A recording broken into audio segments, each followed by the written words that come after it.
La première composante a pour but d'aider le Gabon à opérer la transition d'une économie brune, c'est-à-dire celle en rapport avec le pétrole, vers une économie verte. Une telle transition s'obtient par l'exploitation durable des ressources forestières, minières et foncières dans le but d'intensifier la diversification économique et la transformation structurelle, de développer les chaînes de valeur et de mettre en place des systèmes de production innovants qui vont permettre de créer des emplois pour les jeunes et les femmes.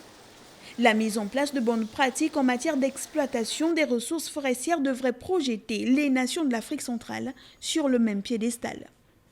La deuxième composante repose sur un système de quantification et d'unité d'identification granulaire de l'ensemble de la biodiversité écologique du Gabon et de ses ressources minières et forestières dans l'optique d'évaluer leur valeur monétaire globale réelle et de redéfinir le niveau de richesse du pays. La Commission économique pour l'Afrique et les autres partenaires préconisent l'inclusion de tels ensembles d'informations complexes sur les ressources naturelles dans les calculs du PIB, au-delà des rubriques conventionnelles du volume de la production et de la consommation économique.